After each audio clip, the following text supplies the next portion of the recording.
055-11-11997. 055-11-11997. We're also glad to have as many of you join us via our live stream on YouTube.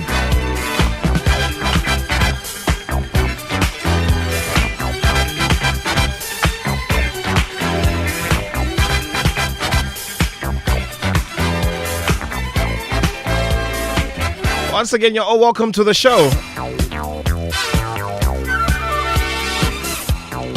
Today, we're compelled to discuss the subject of the academy system in our football. With the Ghanaian example.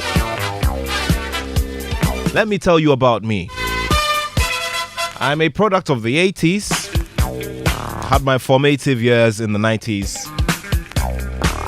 And of course, saw a period when most of, the young people who wanted to play football got themselves into coach clubs. Now, the coach system is pretty straightforward and simple, that communities and persons who wanted to invest in juvenile football just put these clubs together and they played in a league format. And this league format led to the generation of many, many youthful talents. Of course, when you look at the generality and of course the volumes that were produced from various regions, especially here in the Greater Accra region, quite a number of them got the break to play in the big clubs in the Ghana Premier League. Of course, the national teams, and also got to ply their trade in great football destinations across the world. Now, the question we're asking ourselves today is, after that revolution took place, and I'm talking about the revolution of having academies, the academy system take over, has Ghana fully embraced the idea of having the academy system? Are we monitoring properly? Are we regulating properly as a football nation? And above all, are we benefiting well from this particular system, which clearly has become a very big platinum mine for Europe and the Americas? And of course, there are big examples which I'll be sharing with you as we go along. So the question we're asking ourselves today is, how well are we doing regarding exploiting or exploring the academy system in our football?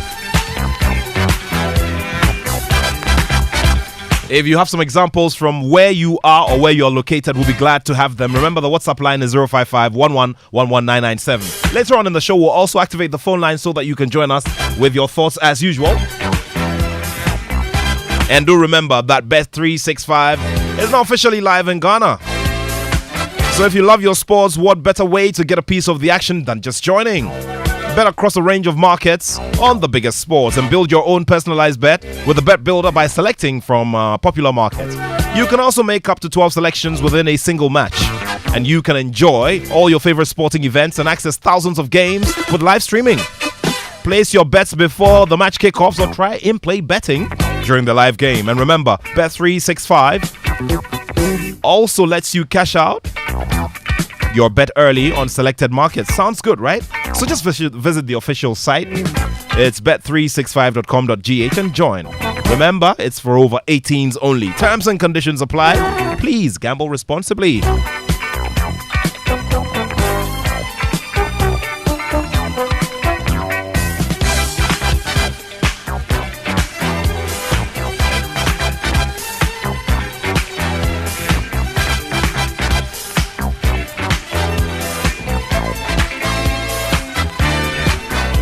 The Joy Sports link is airborne. My name is Nathaniel Attoh, and I'm ably supported by the rest of the Joy Sports team. Yesterday, one of the major subjects that we discussed on Friday in the afternoon here on Joy 99.7 FM is the issue of the ongoing under-17 AFCON and how Ghana seems to be missing out on all of it. Now, do remember that once Ghana is missing out, then by extension Ghana will miss out on the opportunity of playing at the World Cup. So right now, Ghana has an under-17 team that recently played in a tournament in Serbia and, of course, did pretty well scored some goals and came out with an unbeaten record. Is this the sign that we probably are going to toe a new path regarding the kinds of results that will be recorded by our juvenile teams? But most importantly now, what platform or via what route are we producing the juvenile players that we want to rely on for the future? I'll be having a conversation with quite a number of people joining me virtually for the show today. Joining me virtually is seasoned football pundit and coach Nana Ajiman. Nana Ajiman joins us for the first time in probably like a month here on the show. Also, we are having a conversation with another person who wears a similar hairstyle. He played his football for the Black Stars, started from the juvenile level to the youth level, and then played for the senior national team. He's featured at the Africa Cup of Nations, also featured at the FIFA World Cup, and currently serves as the head scout of arguably the finest and best established and best run football academy in Ghana. And I'm talking about the Right to Dream Academy. Of course, the flagship name and the flagship brand the flagship product from the Right to Dream Academy that we're all celebrating and we're all crazy about is Kudus Mohammed of Ajax. We'll be delving into the structure of these particular academies that we see around, and we're asking ourselves a very simple fundamental question. Are we doing good enough peer review when it comes to the organization of our academies in the country? And are we seeing the worth of these academies by the way we're running the show here in the country? Just before I bring my guests on, I'd just like to share with you a bit on the GFA's rules and regulations, specifically that on the National Juvenile Committee. Now, on the rules and regulations, I'll take you to Article 6, which delves specifically into the registration of academies. Okay? So I'll take you straight to Article 6. Under the rules and regulations of the Ghana Football Association, specifically the establishment of football academies, the registration of football academies. Now, 6.1 says an academy is an organization or an independent legal entity whose primary long-term objective is to provide players with long-term training through provision of the necessary training facilities and infrastructure. 2. All football academies shall register and affiliate with the Ghana Football Association in order to be recognized as such. 3. Following the criteria shall guide the registration of the following criteria shall guide the registration of all football academy. An application form shall be submitted to the National Juvenile Committee stating the purpose, the name of the club, the location, the home ground, the founder or founders, and directors. 4. All academies shall satisfy the underlisted criteria before being recommended by the National Juvenile Committee of the Ghana Football Association for affiliation. I'll just go ahead quickly and share with you the sporting criteria as well. Sporting criteria: A, acceptable and comprehensive youth development programs. B, access to education. C, compulsory form of communication equipment on the pitch side. D, age category under 13, under 15, and under 17. And then D, one coach per maximum 20 players. Now, E, access to medical facilities and yearly medical examination. Now, infrastructure criteria is next. A, under infrastructure criteria, full-size training pitch, preferably grass or artificial with a goal net. A match pitch. C is sanitary facilities.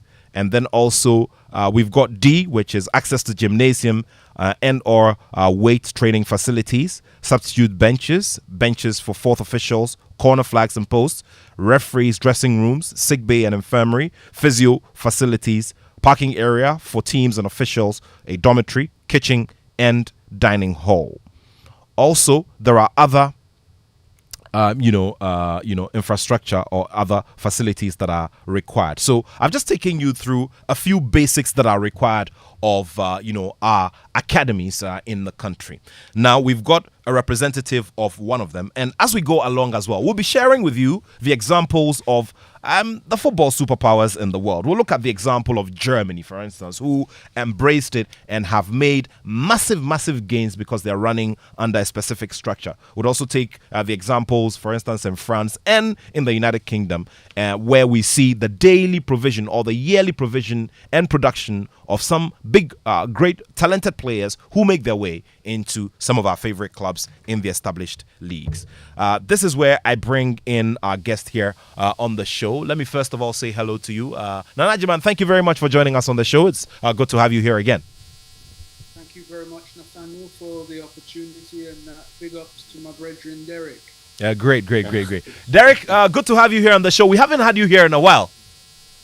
Yeah, thank you. Thank you so much. Thank you for having me. Okay.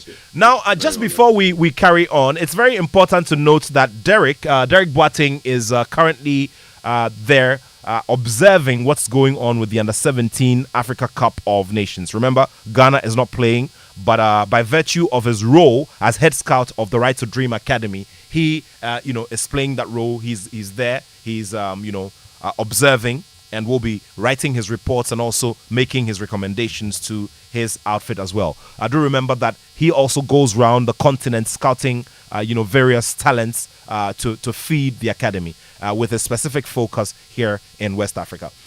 Let's begin with you, Derek, then. Ghana is not there. How much are we missing based on what you have seen at the ongoing Under-17 AFCON? I think it's such a shame that, Ghana is not in the tournament right now in Nigeria. When you talk about Ghana, most of the time our national team, the youth national team, are so powerful. We always qualify for a big tournament. I don't know any tournament that, like, during my time or during, like, let's say that Day and this Saudi Soccer time, they haven't been. All the times we'll be in the young tournament, but this time around we are not there. It's such a pity. But when the whole tournament, the way it's going on here, how I wish Ghana, is part of it. Because a lot of time when I'm going to the stadium to watch the games, people ask me where I'm coming from, and I say Ghana. I say, oh, why Ghana not here? It's sad, but all the same, it's football. We still have to support, But when you watch the tournament, the way the tournament is going, I think it's a perfect tournament for Ghana, If you look at teams like Senegal, the way they play, how powerful they are, the players, even players on the bench coming in on the third, are so powerful than the one who are starting. So I think it will be a very good challenge for Ghana, to be part of it and to play against those teams, against Mali and all these players, But all the same, football now, we are building our game, for such a long time now. Our game is really down. And now we are building, and I hope that things will go very well for us to be in those kind of tournaments, because we definitely need to be there. If we want to play against the big clubs or want to compete against the big clubs, we have to be in those tournaments. Well, Derek Boateng there, and he's joining us from Algeria, where the Under-17 Africa Cup of Nations is ongoing. Derek Boateng, the former Ghana international, who previously wore the number 9 jersey, played at the FIFA World Cup, played at the AFCON as well, and played at the youth level for Ghana. Was part of a great generation of players who finished runners-up at the Under-21. At the time, it was the Under-21 World Cup.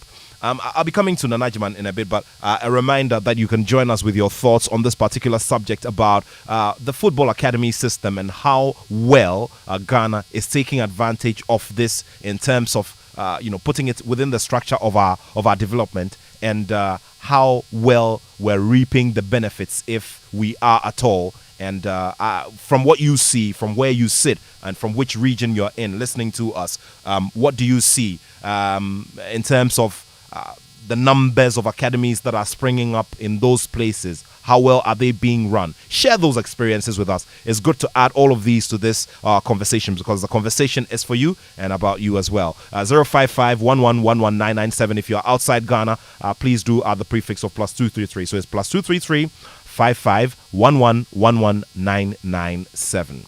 Nana, I was asking Derek Boateng about the absence of Ghana at the Under-17 World Cup. I mean, this is a tournament that that has brought us glory, a place where we found major strength. We're not there. This year. And Derek is talking about the kinds of talents that you see there and what it even means for the future of the nations that are ably represented there. What does this mean for you from where you sit? Well, let me say, because when you invite me onto a program like this, you're inviting trouble. So let me just say, I don't like peace. I love war. I want violence. Now, we've been absent from this competition for 20 years. It's not just today.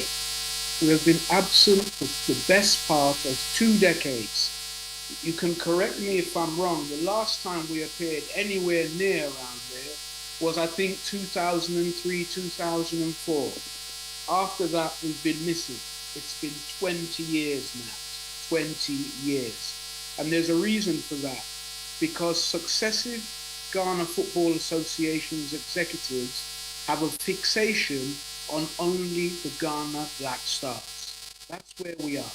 That's where the fixation is. Only the Black Stars should do well, because it will preserve people in their positions at the GFA. The politicians say it will preserve them in their positions within Parliament, etc., etc. So all we think about is the Ghana Black Stars. That's the first point I want to make. And I want to reiterate that we've been absent for 20 years. It's not a big deal. We've been absent because there's no focus on grassroots football. When you talk about former glory, look, I'm sorry, bro. I mean, them competitions there, we cheated, because those players were over the age of 17, and we all know it. Whether we want to accept it, whether you want to agree with me today or not, or whether Derek wants to agree with me today, I'll leave that down to you. But that's the basics of it. That's the fundamentals. Right? So all this glory of what? Where was the glory? And what happened to those players who gleamed that glory? How far did they go in the chain of events that leading up from the under-20s, under-21s, under-23s, and Black Stars itself? Look, the grassroots football is dead. And Derek works for an academy that they themselves decided that they wouldn't participate in any of the local leagues here. They made it absolutely clear. I hear you reading all that, all those words about, oh, you must do this, you must do that. But those are just some words people put together, and they sound nice, it sounds comprehensive, but nobody implements any of that. Nobody does it. Nobody recognizes any of that. The Ghana Football Association don't go around to ensure the academies have appropriate WCs or changing rooms or this or that. Those are just words. That's all those are just words. Now, you've identified that the Right to Dream Academy is probably the best academy that we have in Ghana. It's made in Ghana, but not by Ghanaians. And Ghanaians are reaping some of the benefit, but we didn't plant the seeds. And we don't plant the seeds of any academy. First and foremost, when we talk about academies, and if you go and check all these academies that are there, they start from the under 17. And in my mind, an academy is a school. And nobody goes to school, begins school at the age of 16 or 15. You must begin school at a much earlier age. And I've always been an advocate that academies, and you're going to bring up the comparisons, you must start from the under 7s and then work your way up. So you've got the under 7s, you've got the under 9s, you've got the under 11s, you've got the under 13s, you've got the under 15s, then you've got the under 17s. That's about 6 or 7 generations. We never start from that. We always start from the under 17s because we're impatient. We want to earn the money from the players that we can potentially sell to other clubs in other countries, in other parts of the world. We don't understand what long-term player development is. We don't understand that pyramid. And so we can't implement what we don't understand. We have a technical directorate that says they have written a blueprint of football for football in Ghana. Where is it? Because I've never read it, and it's never been outdoored. Where is it? We've got our white brother there from Germany or wherever he is. They promote a lot and say he's written the blueprint. Where is it? This is the question we need to ask. Where is it? So, until there's a fixation on grassroots football, developmental football, we will always be in a position whereby we will ignore our own leagues on every level, the GPL, Division 1, Division 2, Division 3. We will ignore them and go to the leagues outside of the country to recruit our players to come and play for the Ghana Black Stars. That's what we will always do, because we don't have that confidence, because we've not made any investment, no financial investment in the development of our grassroots football. Nobody really cares. It's just there. So the examples you're going to bring, unfortunately, we can't follow because we're not interested. We just can't take the long road. We can't take the long haul. We're here for the short haul. I've got a player. He's 21, but I'll backdate his age to 16. I'll put him in the team there as a 16-year-old and register him. And then, hey presto, I'll get probably 80, 90, 100,000 for him, and he'll move on. And he'll burn out very quickly because his age has been reduced by 5 or 6 years. And when you think he should be peaking, that's when he's saying, actually, I'm going to retire. There's huge challenges. There are huge challenges. And part and parcel of it is we are not serious. Well, Nanajima with his opening comments there, and like I mentioned earlier, the one part of Derek Boateng's job as a head scout of Right to Dream Academy, who are the standard when it comes to the academies in Ghana, is to scout players in the West African sub-region. Now, we do remember that nations like Cote d'Ivoire have been big on it. The famous ASEC Academy, which has been a big nurturing ground for many players who have emerged from Cote d'Ivoire. Derek, I would want you to tell me what you discovered, over the years working. Let's just zero it in on the West African sub-region, on what you've discovered about the other, football markets and how seriously they are taking the idea or the concept of establishing academies and regulating them well, and also making them a good place for developing talent. Before I answer your question, I want to tap in on what Nanajima said on the national team, the GFE, is how I would call it. They don't care about the youth grassroots football. And it's right. It's 1,000% right. I'm always fighting with them about this kind of issue, If our Black Star will be good in the future, it depends on the under-17 and the youth football, the grassroots football. Nobody cares about them. But with there, you don't have per diem. There's no bonuses. There's no salaries there. So they don't give a damn about what is going on there. For instance, I was in Ghana, I think 2 years ago or last year. There was a tournament going, WAFO or something like that, WAFO or something in Cape Coast. I was there. I was scouting for Right to Dream. I was there to work for Right to Dream. And I was watching Nigeria beating us 4-0 under 17. Come on. Since I started playing for Ghana, I never saw Nigeria beating us 4-0 before. Nigeria cannot stand us when it comes to football. You understand? So for me, watching that game, and I made my name from youth football, grassroots football, is really, really, really sad. It's really, really sad. I was just sitting down and I lost concentration.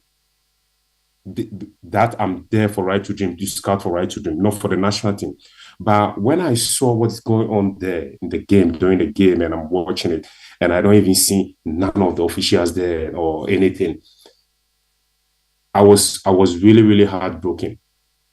So what I did is, like, the next day, I went to the training grounds. I don't have to be there because I'm not there on the national team ticket. I was there for Right to Dream. But I went to the training grounds, and I have a words of encouragement with the players. If you see their body language, you know that they have been broken. They lost the game before going on the field already. Because there's no one there. Because now football play before you go to the pitch. Before we normally go to the pitch and play, but now you have to play the game in your mind, your body, everything before you move into the pitch. But me talking to them on that day, I just watching them and I say, oh, wow, how could this be? This is our national team under 17. These players need care. They are 17 years old, 16 years old. People need to be there for them. But only thing that the things that we normally do is that we wait when there's a blaster match, and you see a whole of bunch of people going for a blaster match. Let's say there's an under 17 match, no one will go. And it's really, really heartbroken. But when Nana Juma says something as well, and I want to tap in again on the grassroots football, because normally these academies that are all over Ghana now, they all looking for quick money. They are not ready or to sacrifice to train a kid from 10-year-old. In Right to Dream, the kid that I scout is 10-year-old, from 9 year to 10-year-old to 17. That's what we scout. That's what we take and bring it to the academy. We have school, football, education, character. All those things are not there when you check the rest of the academies in Ghana. And to be honest with you, not because I'm working for Right to Dream, but Right to Dream is the best academy in Africa right now. In terms of what we do, is like how we take the kids from 9-year-old to from 9-year-old to 17-year-old and train them, let them go through the system, work with them on the field, out the field. But this time, these academies are not doing that. And it's about time the FA have to visit Right to Dream Academy and see what they are going. Because right now you have an 17 coach, assistant coach, Lai Kingston. He's from Right to Dream. Everything Lai is doing, he learned it from Right to Dream. That is Right correct. to Dream helped him so much. And if you see how things are going right now, it's really, really sad that the FA doesn't even care about the grassroots football.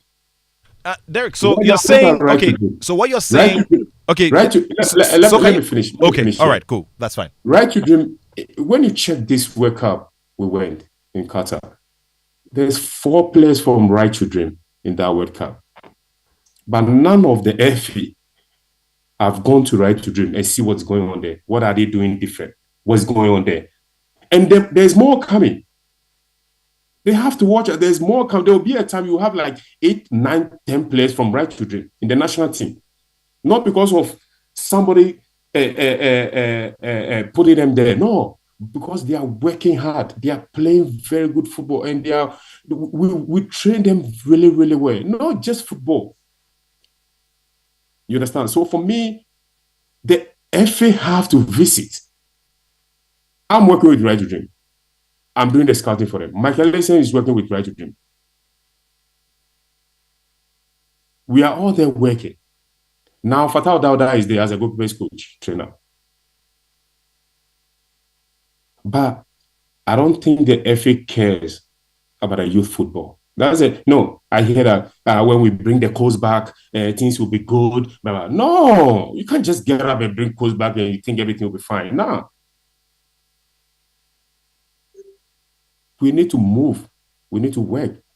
Back to your question, Nathaniel. When I go to these Francophone countries, Senegal, Mali, Ivory Coast, all these places, the kind of talent I saw, the kind of talent that they produce, sometimes I'm scared of our game. I'm really, really am. And nobody's doing anything about it. There's a lot of Ghanaian players playing in Senegal, in the academies. There's a lot of them in Ivory Coast. Who is looking for them? Who is going for them? Who is checking on them? How are they doing? And they are playing the best academies in there. So Now, for me, before you go on, Derek, I'd want you to also describe what you see regarding, the numbers of academies that you see and the standards that they are, establishing and adhering to regarding the way they should be run. Tell me about those as well. look, like I said earlier on, football is not just going on the field and play. It's more than that. You understand? Now you have to play before going on the field. It's about not just for education, character, how you preserve yourself, how you take yourself around, how you carry yourself as a human being. You understand? Because sometimes when you go on the field, things doesn't work out really how you want it. You have to look for plan B. So it's all mind, it's all mindset. If you don't learn and you don't educate yourself in the game. Because if you see the academies in Ghana right now, like Nana said, it's about the money. How they can sell a player $100,000 or $200,000 and get the money and make another move on another player. That's all they care about. You understand? There's no proper structure there that they are doing something to learn and to produce players to the national team or something. No. But it's about time the FA have to visit all these academies and see what they are doing. But right now, before you can find players from coast leagues, you can find players for Munchendi because one person can get up and make a team. But now it's not no more. It's not anymore. No one is doing that anymore. And all the academies are having the players right now. So for me, it's about time the FA have to move around, check what is going on with the academies. What are they doing? Are they doing things right? Are they having the right place, right ages, and everything?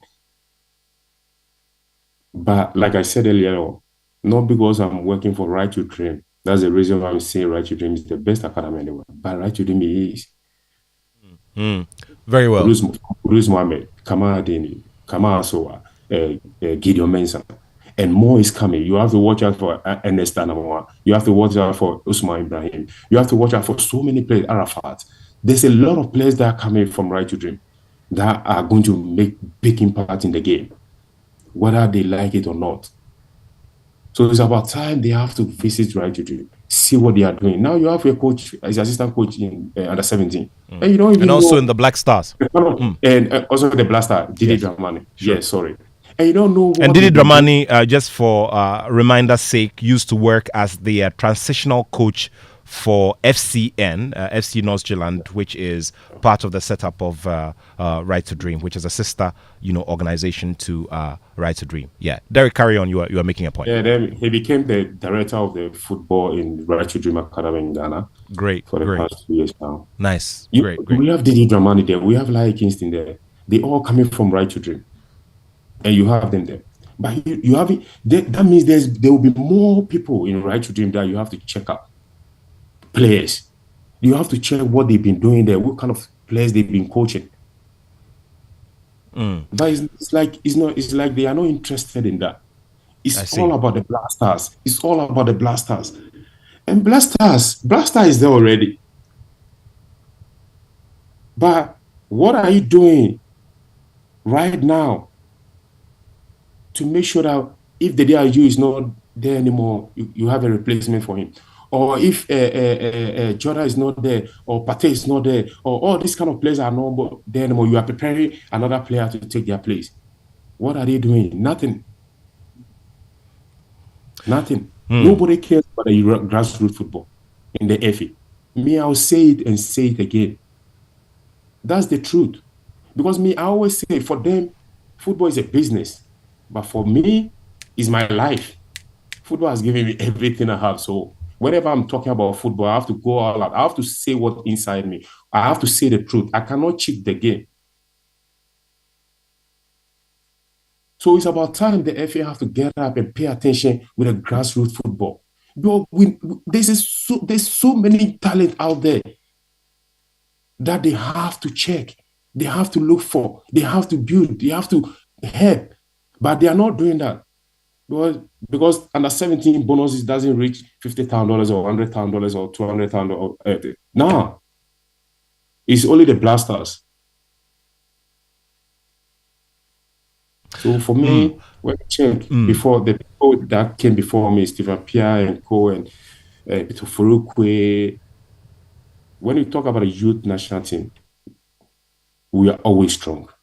We always go to a tournament. I remember in 2001, me and my colleagues, Michael Essien, John Mensah, John Painter, Razaki Mbelton, Robodai, Sule Montario.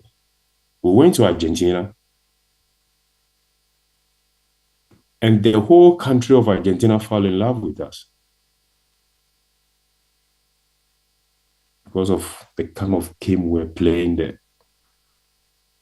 So for me right now, watching the youth football in Ghana, that we are not going to the big tournaments, we are not winning things, we are not taking part, is really, really sad. It's really, really, really sad. And for me, it's about the time that the FA have to focus and just leave the Blaster alone. Let Blaster be and focus on the grassroots football. Because this kid, you are telling me that, look, let's say you the FA president or anyone or any of the members go to the Blaster match and Blaster is playing and the DIU is not like, maybe he's having a hard time in the game. What are you going to tell the DIU? What can you show him? What advice can you give it to him? But when you go to the under 17 game and a kid is not doing well, you have a lot to talk to him about. You can advise him. You can bring him back to the game. You have a words of encouragement for him. But they didn't know how to come back to his game when things are not going well for him. So where is the care when it comes to the under 17 or under 15 or grassroots football? Where is the care? There's nothing. And they should stop saying that bringing coach back will make our national team, young national team, good. Nah. I will be picking your thoughts on that particular subject because we've had various we've had various platforms to discuss this, and there have been moves made by the FA as well to reorganize these under the juvenile football committee. But that I'll bring up in a little bit. But do remember that you're here on the Joy Sports Link on Joy 99.7 FM. Here with us for the conversations are Derek Boateng, ex-Ghana international, who's played at the FIFA World Cup for the Black Stars of Ghana, also played at the youth level as well, and is currently serving as the head scout of the Right to Dream Academy, who have given us some amazing players, including Kamaldeen Sulemana, Kamal Soa, and the man Kudus Mohammed. Also, Nanajiman is a seasoned analyst and also a coach, and he's got thoughts on this particular subject. You've got thoughts as well, and that's the reason why you'd have to join us on our WhatsApp platform with your thoughts. As I mentioned earlier, later on we will be activating the phone line so that you can join us with your thoughts. Let's do a message or two and continue with the conversations here on the Joy Sports Link on Joy 99.7 FM.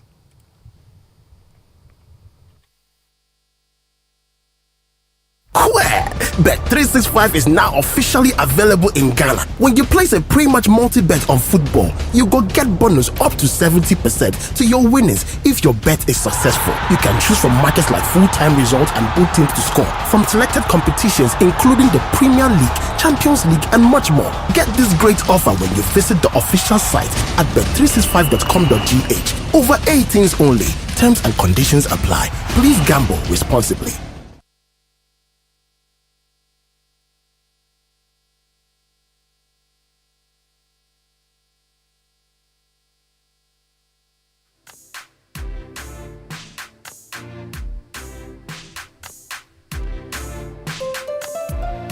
Let me share this message with you. This one is from Inko Joseph. It says, Nat, I see that most of the academies are currently in the country as private source of business in order to just export and transfer players. The GFA and the Sports Ministry would therefore have to take a keen interest with some measures in the number of academy system establishments that are springing up across the country in order for our sporting industry to benefit from it. Thank you very much for that message. Remember, our WhatsApp line is also active. You can send in your messages there. And I'm here having this conversation with Nanajiman, Coach Nanajiman, and also Derek Boateng, who is currently monitoring the Under-17 Africa Cup of Nations. Nana, I'll come to you in a bit, but Derek, you are a product of the coach system. Now, so let's just assume that we have a number of people, here in the studio, and we're telling them, we're educating them about, the variations and why we probably may have to just pack it off a little bit and focus more on running our academies. You are a product of the coach system. Why then should we switch it or metamorphose it into springing up more academies? You tell us about it. You have the experience and you are operating within the space, Derek. There's nothing called academies, or we don't even know. There's nothing. The only thing that we have is like Muchendi and Coast. So it's like the way Nanajima is, or the way you, Nathaniel, you can just get up and make a football team, go around, pick players, come around and play. That's what we normally do. We call it Muchendi. Then we transfer it to the Coast team. But now, when you check the system now, there's more academies. Players, coaches or teams owners think that when they take the players, they can keep them. They'll be for them. Nobody can come for them. You understand? So it's like there's more academies here in Ghana now, right now, that we have to pay attention to. Coast was gone. Football is changing each and every day. Every day, things are going forward. Things are moving fast. Fast plays, fast cards. As a human being, we have to be fast as well. So for me, I think right now, course is gone. Now there's a lot of academies in Ghana now. That a lot of them don't have patience when it comes to players' development. So okay. There's no academy. Just so we have a better picture of the situation, I want to take it from you, who is on the ground and is experiencing it. Of course, we also have our own, statistics and all. But you've been around, especially, on the local scene here. I mean, added to your establishment, which other academies would you say are adhering to the standard practices like you have established? I've been to your end. I've seen what the structures are like, and they very much align with what the regulations say in the Ghana FA's regulations. But tell me if you have noticed any of them around who are in line with the regulations and are running their system in line with the regulations of the Ghana FA. To be honest with you, what Right to Dream is doing, no one is doing in Ghana now. Let's say in Africa. But we have the academy in Ivory Coast called GMJ. They are one of the best. They produce Champions League players. Attoh and Javino and all these kind of players. They don't do what we do. They only have one pitch. You understand? But when you come to Right to Dream, we have from year 10 to 17. We have proper school. We have education service. We have a character session that we do. We educate the players on the field, out the field, outside the field. So, we have the patience to develop the players. That's the reason why I'm saying what we are doing right now. I haven't seen the academies in Ghana doing the same. No one is doing it. They are impatient.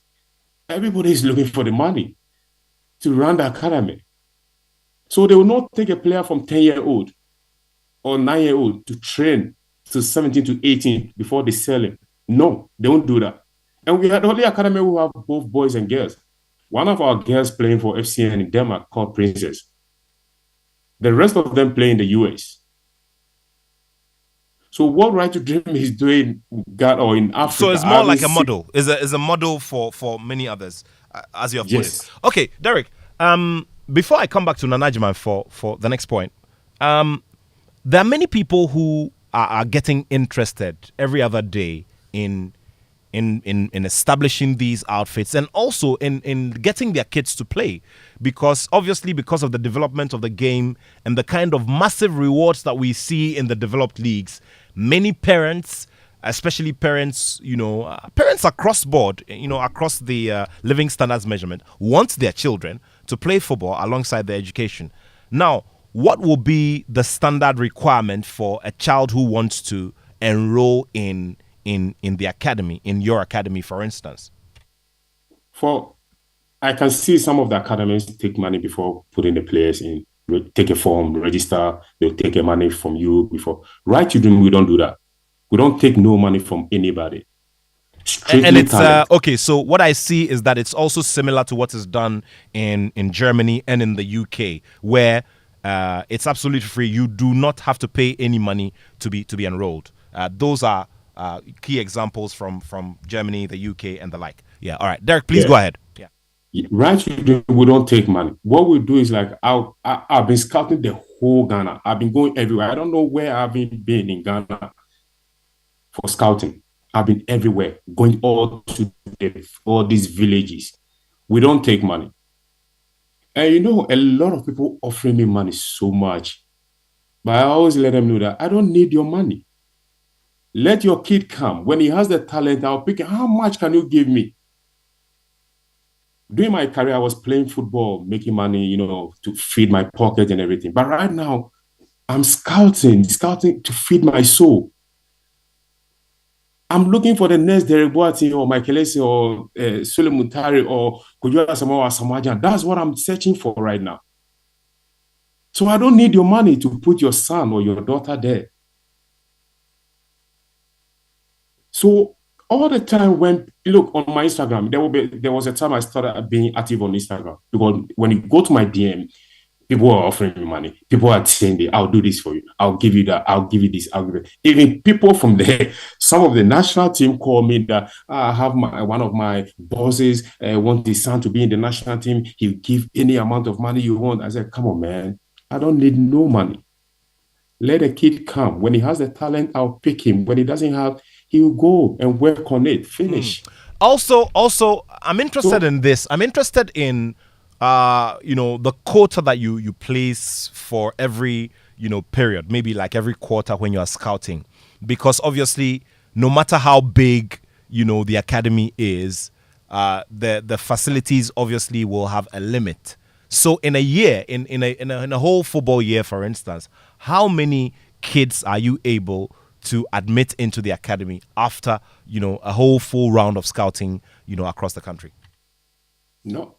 It depends the kind of talent you're getting out there. I cannot put a number, say that maybe 10 or 15 or 20 in a year. No, it depends. But there's kind of talent that you find, even when you are full in academy, you have to find a way to bring the kid in, to give him an education. So for me, it's like in a year, if I'll see like 15 to 20 kids, but most of the time, some of the kids will come in, don't make it, will go back, work on again. Yeah, I'll just keep my eye on them, keep track on them, and just going to visit them sometimes and see how they are doing. Then I'll bring them back again. So it's not like just coming and you are not doing well, it doesn't end. No, there's so many players in the academy that they it's their third or fourth time before making it to the academy. Something about this game called patience when people don't have. The game is about patience. You have to have that patience. A lot of people come to me and ask me, what advice can I give them when it comes to scouting? I say to them, it's patience. It's patience, because you are working with a 9-year-old, 10-year-old kid. You cannot pressure them. You have to have patience, work with them, and know what they like and what they dislike. But for me right now, what we are doing with Right to Dream is unbelievable. It's unbelievable. It's amazing. Now we have branches. We have one in Egypt, Denmark, Ghana, Ivory Coast, and now we are joining the MLS. And we're going to have an academy in Santiago. So for me, it's good for the kids because we are having a lot of pathways for them. So not just like Denmark, we have another pathway. So that will increase the number of players that we are scouting or bringing in to the residential trials. So what Bright to Dream is doing, I haven't seen anybody in Africa or in Ghana doing it Very because they well. don't have that patience to do that. Very well. All right. We're very well. So we're trying to raise the lead of the juvenile committee of the Ghana Football Association, so he can join the conversation and also bring us up to speed on on what's been done and the progress of work with the National Juvenile Committee of the Ghana Football Association. But Nana, I'm sure that you're not very surprised hearing these comments that are coming from Derek. I mean, parents wanting to engage in corruption so their kids could enroll into these academies and find their way there. Another indication of the way we've done things over the years, isn't it? Yeah, it is. It's normal. It's normal. But for me, I don't think those are not my issue, because I think you need to be taking notes so that when you summarize this program, you can let people know what you've learned from these programs. And the first thing is that we've not appeared in the AFCON for almost 20 years. Successive Ghana Football Associations have been able to break that jinx. Now, I say it again because my colleague is there. The fixation is on the Ghana Black Stars. He should come and tell me something different. I'm listening.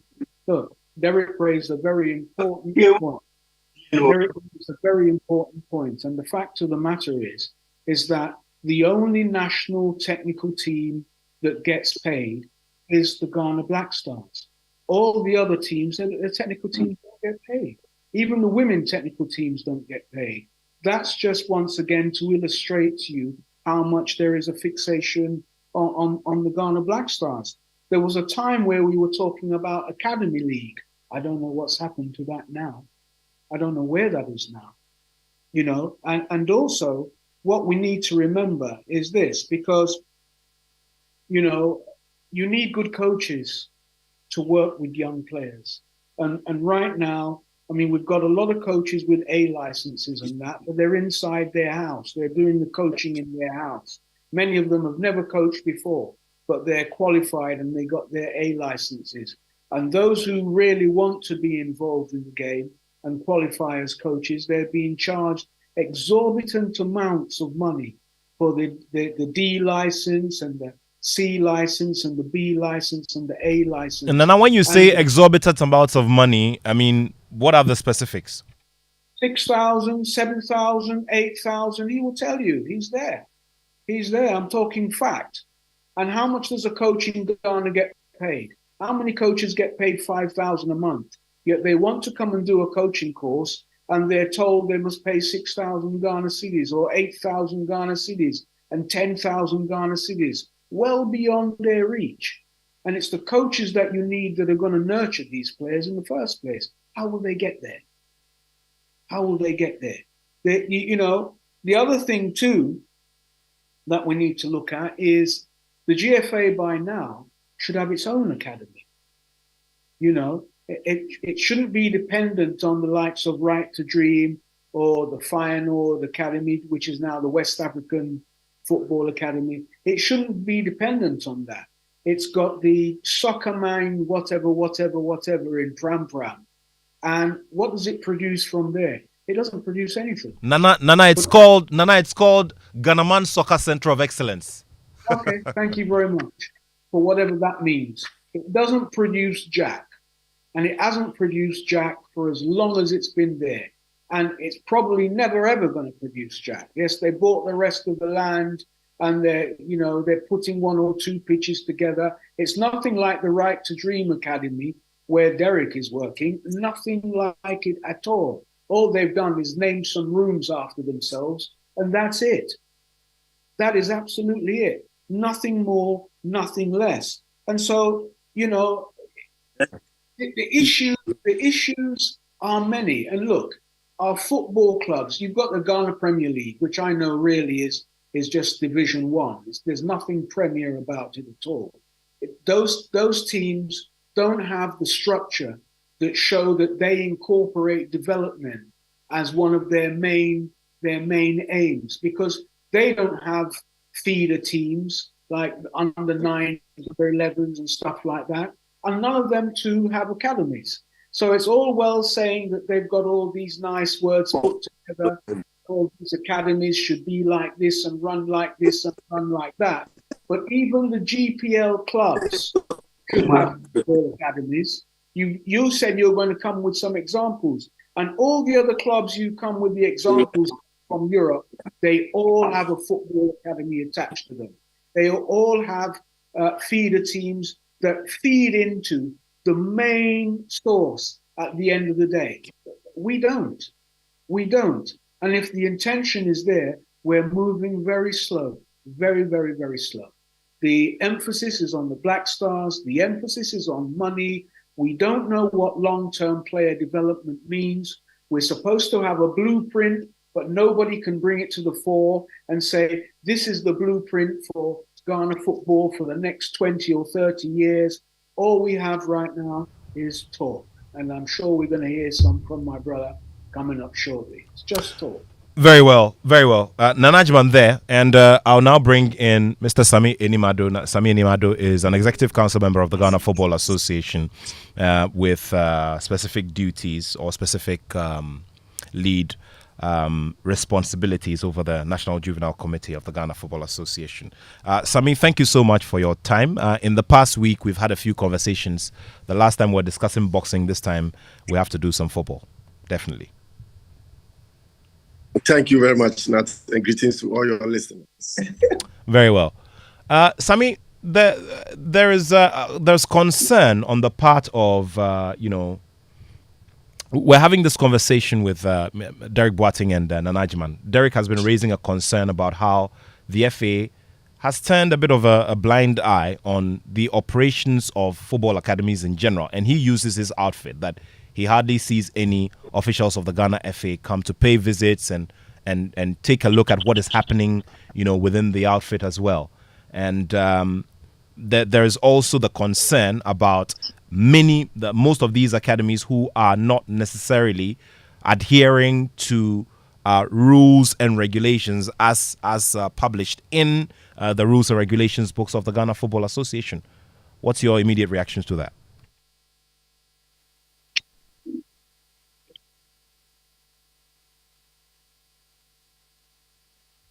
Sami, can you hear me? Yeah, his credit is finished. He doesn't have a credit. All right, we'll bring Sami Enimado back here, and we'll just get him back on the line so that we can have his side of it, so that we can appreciate how things are going, especially when it comes to regulation and when it comes to adherence to standards, the standards that have been stipulated in the rule books of the Ghana Football Association. Yeah. Still here on the Joy Sports Link. Okay, Sami, good to have you back. Where we can hear you.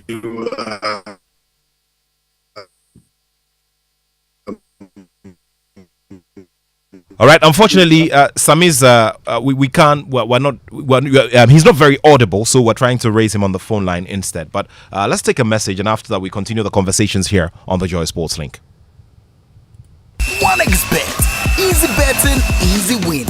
1xBet, reliable bookmaker that offers you a huge range of bonuses, great odds, and many chances to win. Register now on 1xBet.com.gh and use promo code PLAY1 to get 300% bonus up to 3,445 Ghana cedis on your first deposit. 1xBet gives you more. Gambling can be addictive. Bet responsibly. Not for person under 18 years. This advertisement has been vetted and approved by the Gaming Commission.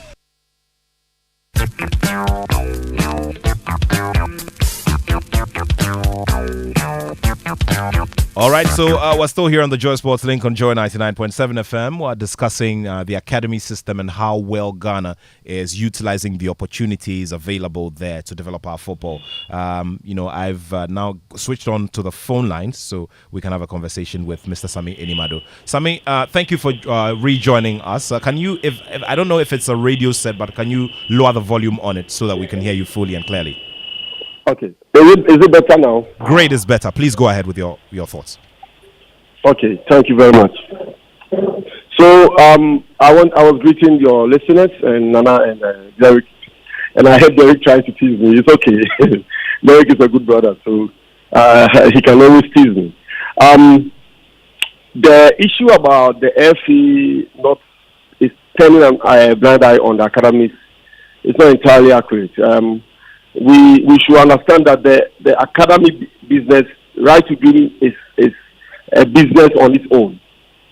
The academies have their own plans and their own strategies and their own ways of doing their thing, and they've been able to secure funding enough to be able to do the good job they are doing, especially right to dream. They have done a great job. I remember when Tom came to Ghana, Tom was a very good friend, and for them to say we've not been there, I've been there. We've been there. I've been there twice. Well, maybe you were there, was not there before, during the period when you were not an executive council member of the FA. Well, that's another thing. We engaged Tom, myself personally, even when we wanted to have the right to dream play a role when it comes to the junior national teams. We engaged them. The president, my boss, also engaged him. You shouldn't be surprised we have Lai. Even our first time we wanted to bring Lai, and now Lai told us it's not ready. But now, and even Tom himself told us Lai was not ready at that moment, and now Lai is ready. Lai is playing the role. So it's something that shows that we really appreciate what they are doing, and we know the impact their business is doing to the Ghana football. And like I said, I knew my first juvenile tournament I won was organized by Right to Tackle East Africa. I won it at the Naula Madam Park with my team Sarafina. So we know we know the value of what development at the grassroots level will do to our game. We are not talking. We are acting. We are reacting to things. We are putting things in place. We cannot solve every problem immediately. If you realize juvenile football was really down, but now clearly juvenile football is being played everywhere. We have not gotten anywhere yet. There are a lot of things to be done, coaching, administrative-wise, even infrastructure-wise, management-wise, diet and all those things. We need to improve upon it. And that is why yourself, I've been trumpeting this, that the state must come in to help us get state funding to be able to do this well and get things done well so that we will be able to develop more of the quality, because we have too much quality in Ghana, but the platform to develop them is not there. But right now, you can see clearly we are playing our juvenile leagues in every district, everywhere in Ghana. We are playing juvenile leagues. We are not getting the pitches that we need, but at least the state has put up some AstroTurf. Currently, my coach team is playing league currently as we speak. Last 2 weeks, my coach team beat us, our coach team, and I was teasing him and all that. We are doing it, but we cannot say that we are there yet, because we know there is a lot to be done.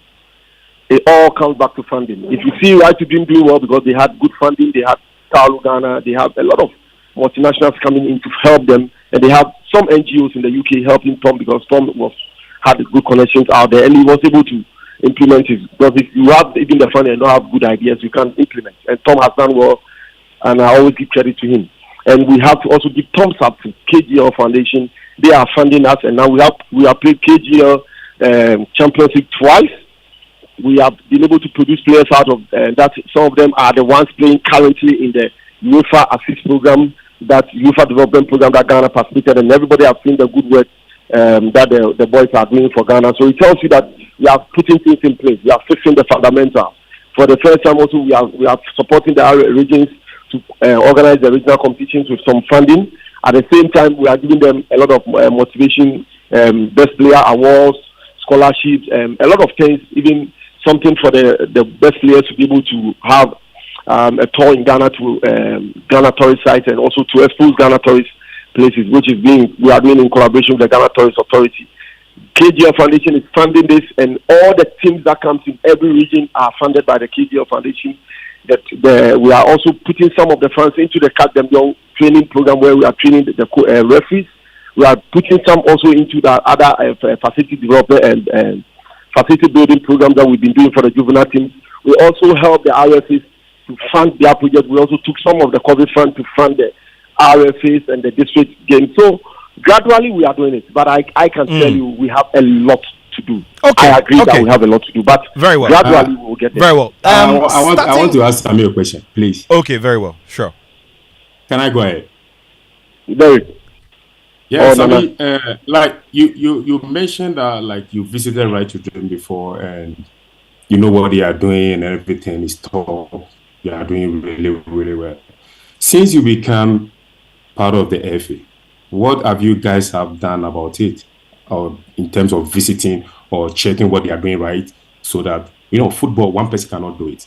We need all of us come chip in and do it together. So I want to ask, what have you done since you become part of the FA to see like what Right to Dream is doing? Like I said, I myself personally, I engage any of you have visited the facility and see what they are doing correctly or not?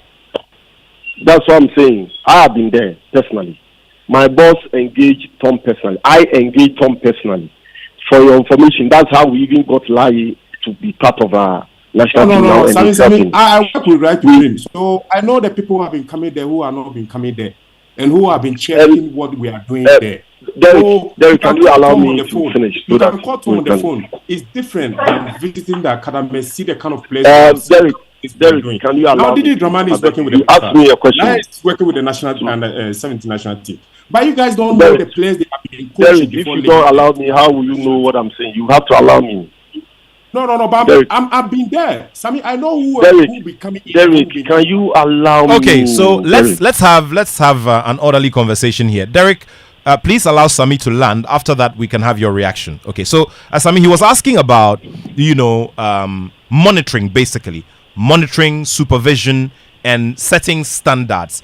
Okay, so I'll give you an example. I mean, the Ghana FA's club licensing, board. Yes. Has been moving around and they've been working. Yes. There are standards in the book, and if they come over to your home, your facility, you are not up to the standard, they close you down, they ban you from hosting games. We've seen several of those situations. So Derek is asking about monitoring and how you are able to establish standards, because would have to also come to the data that is available to you at the juvenile committee, because you are the first port of call if anybody wants to establish an academy. So can you respond to his question, and then we can go ahead? Okay, what I was saying is that you don't I don't know the officials who went there officially, because the club licensing board they always share the job, because there are a lot of places to go. So I can't tell those who went there, but they went there. I engaged Tom personally. Like I said, my boss gets engaged Tom personally. Apart from that, we also know what we are doing. We know everything about the game. So we don't just do things. So we also know that we are supposed to do A, B, C, D.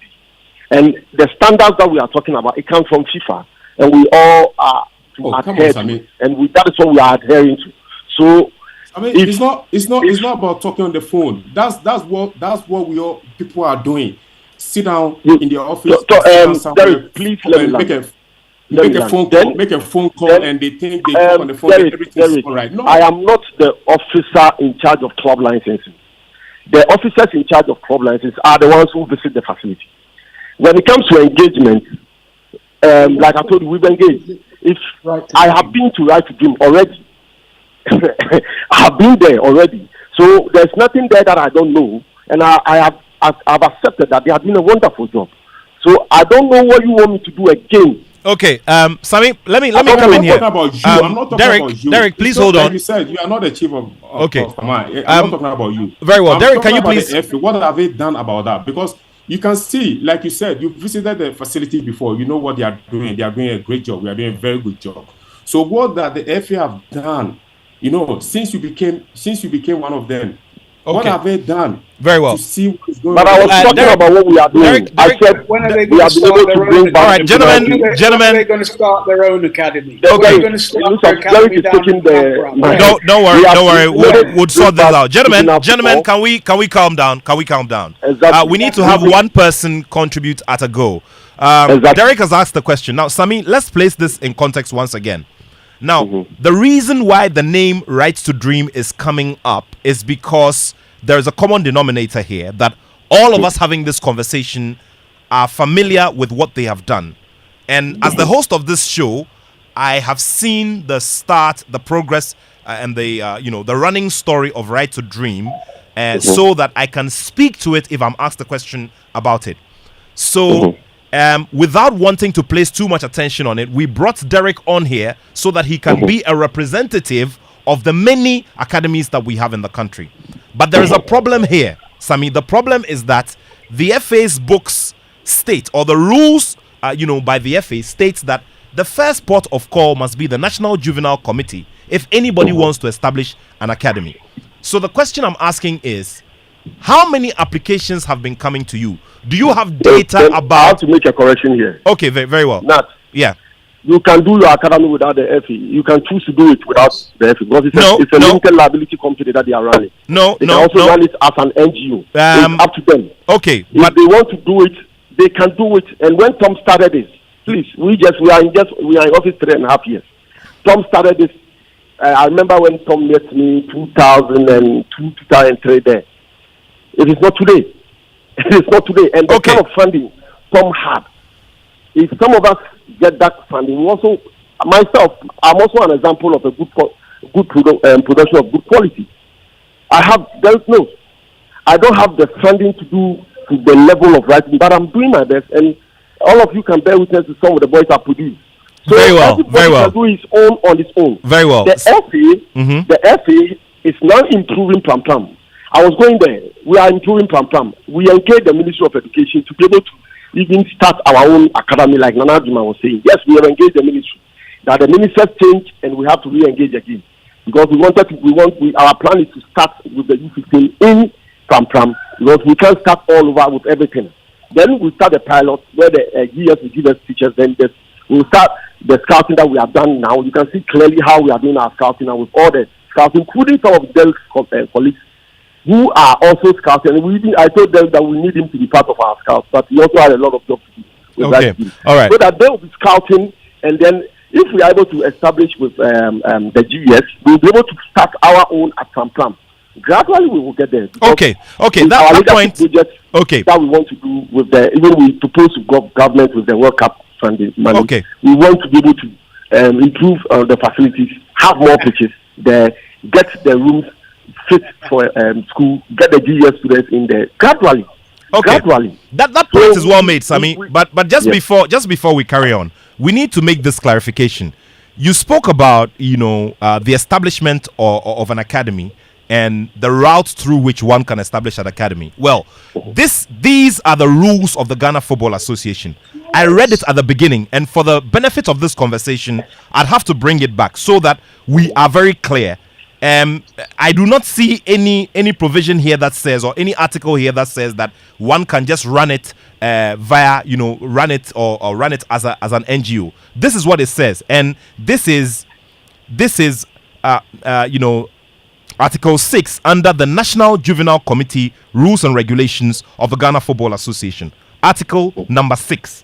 So I'm reading, and it says registration of football academies. Now 161 says an academy is an organization or an independent legal entity whose primary long-term objective is to provide players with long-term training through the provision of necessary training facilities and infrastructure.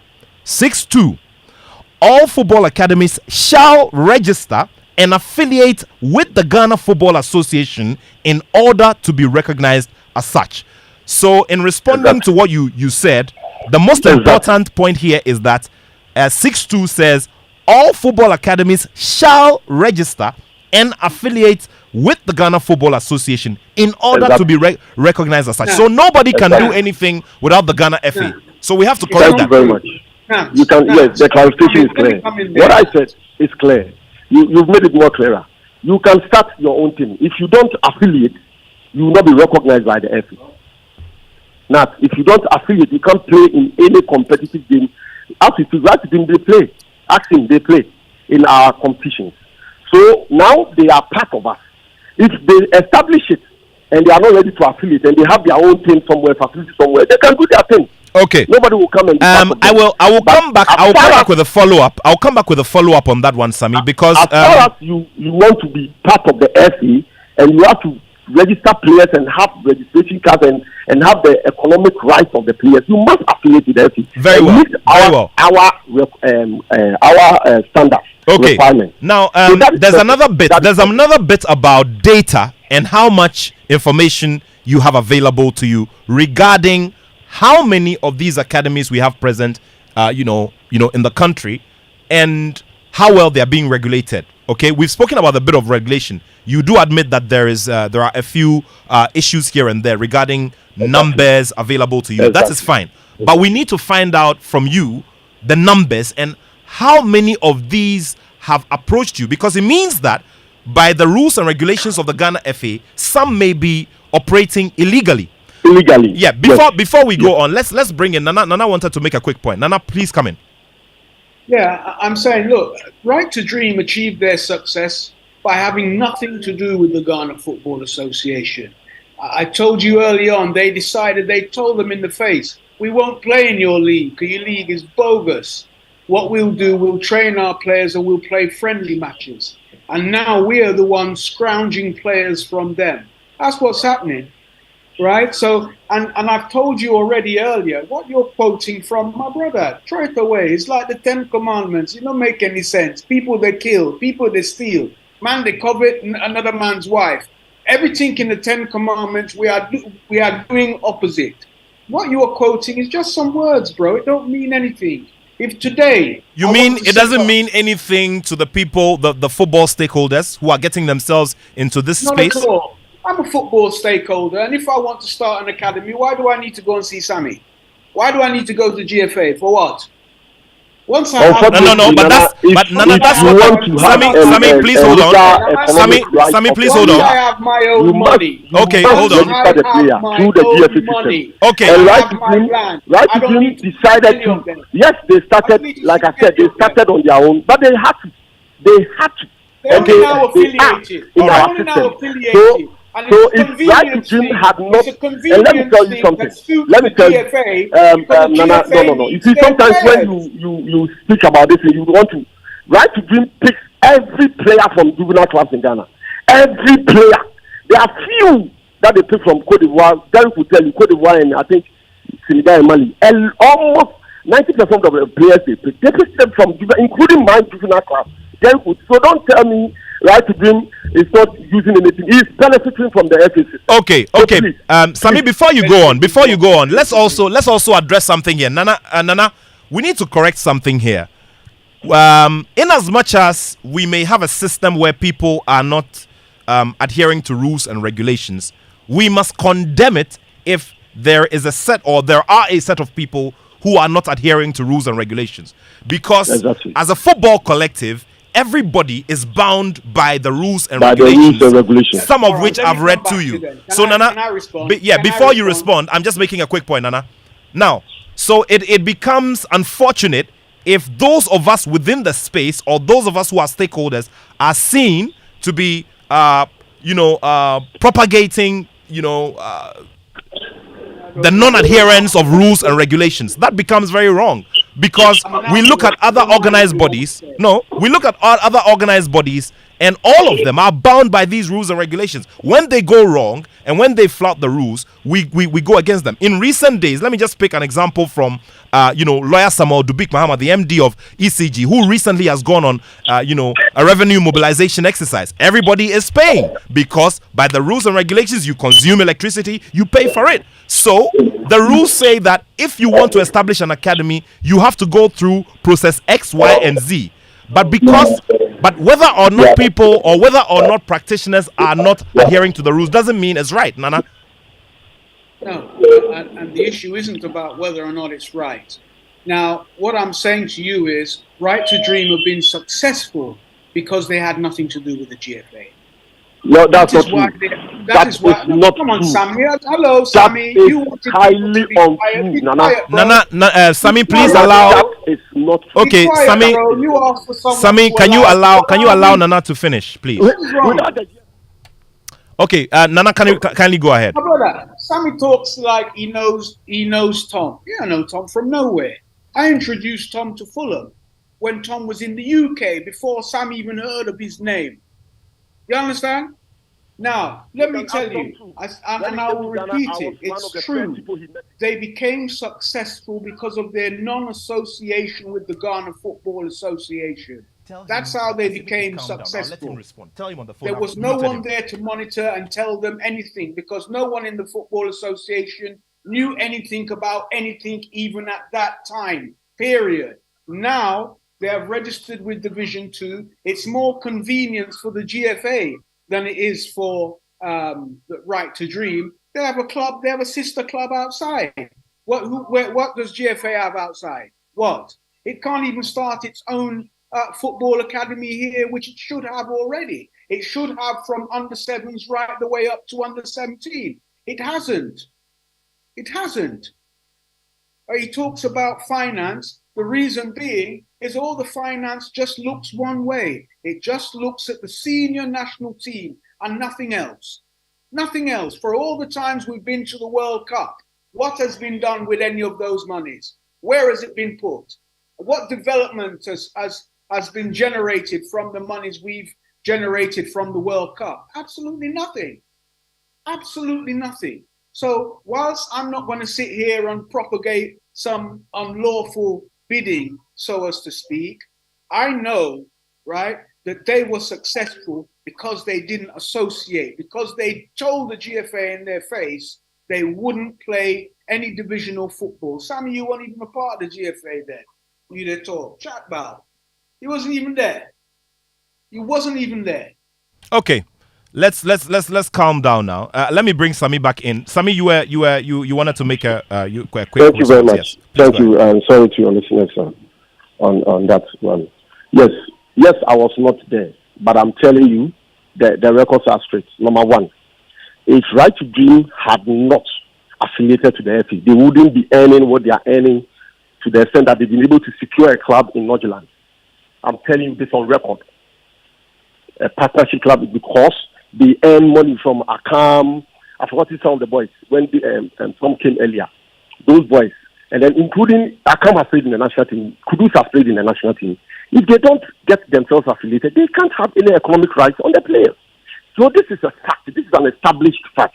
I agree that yes, you can start and do your own thing, like you said, illegally without the FA. That's up to you. But as far as you want to have your economic rights of your players and get them into the system of FIFA, you must affiliate to the FA. And this is something that nobody can take away from us. It's the fact. Number two, Kudus played in under 17 of Ghana national team. He is a Right to Dream product. He started from Strong Tower in Nimash. This is a player who started from a system that was the FA that Nana is condemning.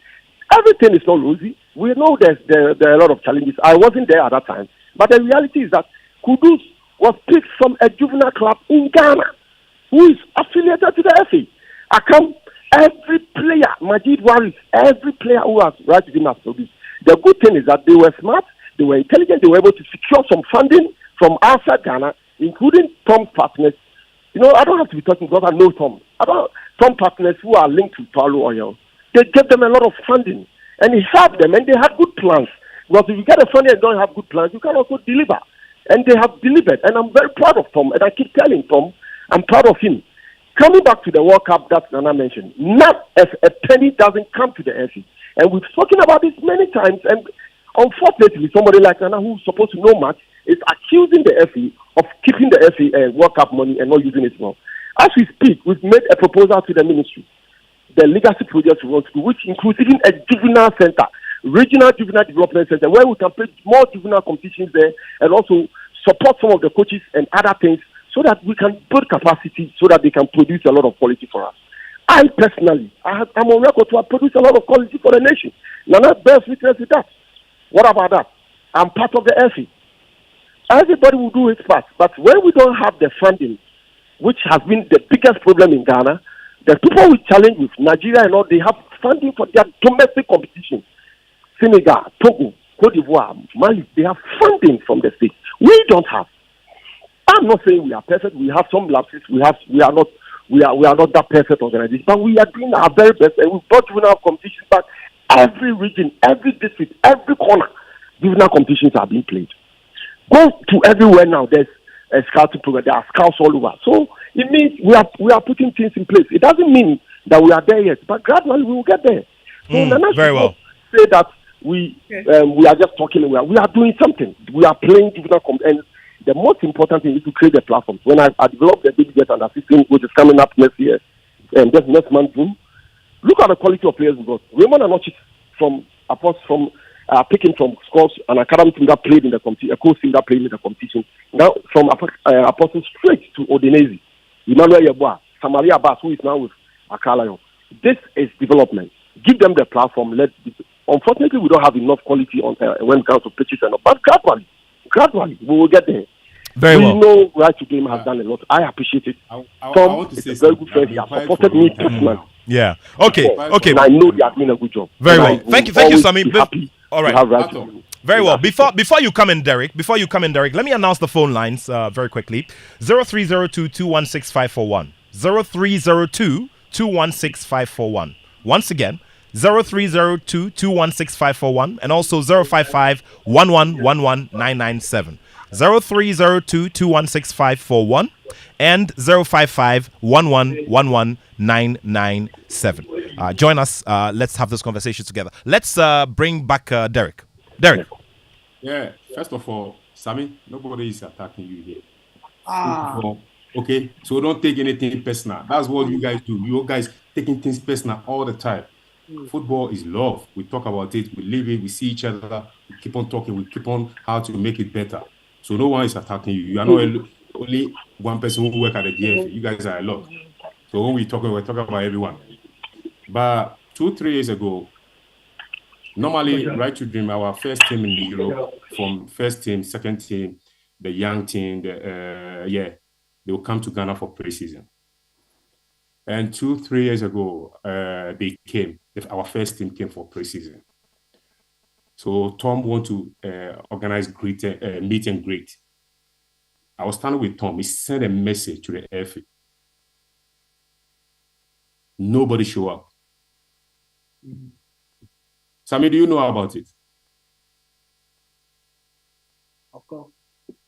But like you said, I'm not the only person. I'm not. Yeah. But I want. You know, sometimes when you are defending things, you have to know what is going on behind the scenes before you can defend things. Because look, there's a lot of things going on. Like Nana is saying, you don't know. I was standing with Tom. He personally sent the message. I sent some to Abu Salam Yakubu, Titi Brothers, Liberty Professionals. They all came. Liberty, GFA, FA. Nobody show up. Nobody respond to the message. That is unfortunate. And it was really, really sad that we want Ghana football to move forward. That is unfortunate. Hereby, a white man from UK come to Ghana, build such amazing academy in Ghana, and he's not getting the support. He's not getting people to help him out, to support. And now, look, we are getting players from them. We are going to get more. There was a time in Liberty, my time, we have like 8 to 9 players in Liberty playing for the national team. Not because like Tete called anybody at the FA, no, because we are playing the big clubs, the big leagues in Europe. So whether you like it or not, you have to invite us. So it's about we have to collaborate. You know, we have to work together to push Ghana football forward. But right now, to be honest with you, where our game is really, really sad. I'm here in Nigeria. The kind of games I'm watching here, I sit down and ask myself, wow, so which player in the youth national team I can compare with these players I'm watching here? You understand? So there's a lot of things that is going on, and it's really, really sad. People are taking things so personal, which is not good. We need to help each other. We need to help. We need to We need to come together and help to put the national team where they're supposed to be. But right now, it's really, really sad. We were at the restaurant.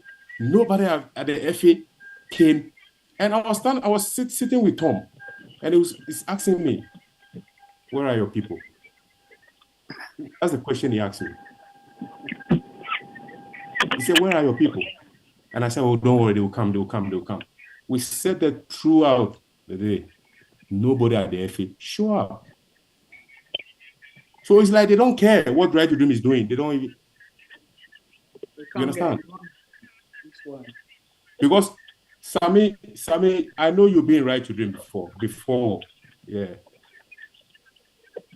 But ask your colleagues at the FA that you're working with. Did anyone move a car to go and see what Right to Dream is all about or what they are doing different and the kind of play they are producing? So it's like when we are talking here, nobody is attacking you. You know me, Sammy. The last time we met you guys, the former players, I told you guys my peace of mind. I don't hide anything inside me.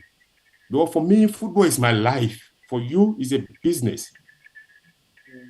Football has given me everything I have, my wife, my family, everything. And I'm still working in football. I have a business. I cannot run it. Only football can do.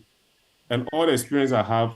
So when I'm talking about football, I don't want to cheat the game, and I'm not going to cheat the game. I'll come all out and say what I'm supposed to say. The right things to be done. We have to do it. You understand? So no one is attacking you. It's not a personal thing here. We are trying to see how we can bring our football together. So whatever Nana is saying, I met Nana several times. Nana never talked to me about anything before. It's all about football. This man loves football so much that he doesn't care wherever you are. He will come to you and come and start talking with you. Sometimes I'm how do you call it? At East Legon. I don't even see him. He will come to me. He will come and talk to me. We started talking about football in my time, Stephen Appiah. Or this man loves football. So whenever he's talking about football, I think you guys have to know that it's nothing personal. Very well. We have to help the game. And to help the game, we need to talk about the things that is not moving well, the things that is not good. We have to talk about it. Then we can fix it. If Nana don't come and talk about it, how can we know and fix it? Very well. Very well. Let me once again announce the phone lines. It's 0302-216-541. 0302-216-541. Also 055-1111-997. 055-1111-997. Just about 6 minutes to wrap it up here on the Joy Sports Link on Joy 99.7 FM. So as we always do, would want to start looking ahead, into the future. Wants to start looking ahead to what we can do to remedy the situation. And once again, 0302-216-541 and 055-1111-997. We need to start looking at the remedies, how we can, start correcting things gradually and start getting ourselves back on track. Let me begin with you, Derek, in your final comments about how we can move forward. Other countries, other African countries are setting up national academies and all of that. And it will be our wish to see that done. Sami Enimado talks about a difficulty. The difficulty being that the FA is not even able to assess some of the funds that we get from the FIFA World Cup. So clearly, the next Congress should be heavy on such matters, isn't it, Derek? Yeah, the last time we met them, the old footballers, they talked about it that all the money that coming from the FIFA World Cup or for the national team, it doesn't come to them, And I find it that it's really, really bad then because they need that money to run the football. And they explain a lot of things to us to know that, look, this is the reason why I'm saying that we all can work together. We have to work together. If Samir, I have known that, or you have told me this, or you have told Tony Bafo, Stephen Appiah, or Sepo for this, we'll come and talk about it. We have to talk about things. You guys cannot keep things inside you guys that you can fix it, you can fix it. You cannot fix everything your own, Football is a team sport. One person cannot do it because this game is so huge. that we need everyone. So if like we the old footballers, we know about all these things you guys are going through, we'll come out and talk about it. Nobody will come and ask you guys anything or anything. We'll just go and talk about it on the radio or talk about it with, to the minister or something like that, and trying to help you guys. But when you guys keeping things there, like you can fix it, you can do it. Look, you guys are not Superman. We need each other to fix this thing. You know, we need each other to fix things. And like what Tom is doing right now, trust me, if the FA will be get closer to him, he'll show us the way. He has the ideas. He has the way we can raise the funds and everything. He has it.